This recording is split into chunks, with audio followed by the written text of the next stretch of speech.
Late-night hosts talked about Donald Trump's $9,000 gag order penalty, his falling asleep during the trial, and Eric Trump's day in court. Jimmy Kimmel.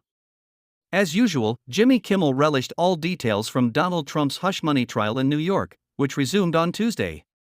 "I guess Teddy Roosevelt is tired from all the winning, because he nodded off in court again today," Kimmel noted on Tuesday evening.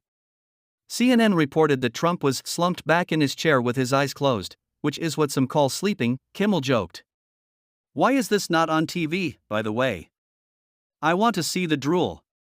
The good news for Trump is that one of his family members finally showed up at court today, he continued. The bad news is it was Eric.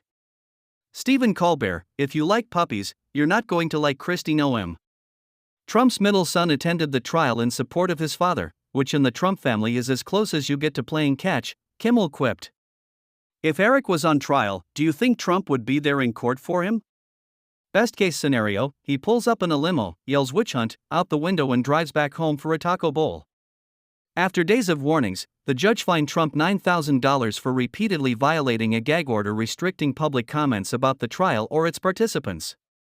That should shut him up, Kimmel deadpanned. Trump spends $9,000 at the Wendy's drive-thru. Honestly, even though I'm not on Trump's side, I don't think it's fair, he added. This trial is about the fact that he paid a woman to be quiet. Now he isn't quiet and he needs to pay them? It makes no sense. They're using his thinking against him. It's like Jesus, a carpenter, who they nailed to a cross. Think about it. Read about it in your Trump brand Bible. And after much outcry from right-wing media about the trial preventing Trump from attending his son Barron's high school graduation, the judge announced that the court proceedings will be suspended on that date. Which is funny, because now Trump has to go to Barron's high school graduation, said Kimmel. Stephen Colbert. According to numerous witnesses, Trump sat with his eyes closed for large portions of the testimony on Tuesday. So either he's falling asleep again or he's doing that little kid thing where he thinks if he can't see you no one can see him, said Stephen Colbert on The Late Show. It's a real challenge for his lawyers, I've got to tell you. I wonder where the former president is. I guess I'll have to eat all these cookies by myself. The judge fined Trump $9,000 for violating his gag order. $9,000 may not seem like a lot to a successful businessman, but what about to Trump?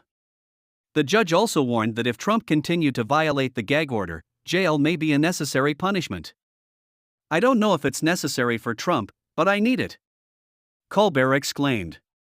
He then touched on the student movement protesting against Israel's war in Gaza on college campuses, which some have called the most significant student movement since the anti-Vietnam War campus protests of the late 1960s.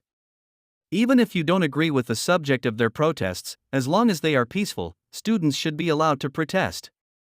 It's their First Amendment right, said Colbert, referring to brutal crackdowns from armed police. That is the kind of idealism you learn in college.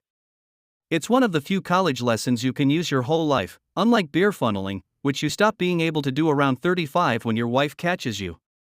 Seth Meyers. After Kristi Noem revealed in her new book that she killed her puppy for being excited about chickens, a Trump source said it was now impossible for her to be selected as his running mate. After all, you can't have her standing right next to an old yeller, joked Seth Meyers on Late Night. A judge may have allowed Trump to attend his son Barron's high school graduation, but he drew the line at telling him the name of the high school, Meyers quipped. The Biden administration announced a plan that would require all new cars to be equipped with a system that would prevent collisions with pedestrians. Which would explain why Elon Musk supports Trump, Meyers said of the Tesla owner. And Tuesday was National Adopt a Shelter Pet Day, but not for you, Meyers shouted over a photo of Noem.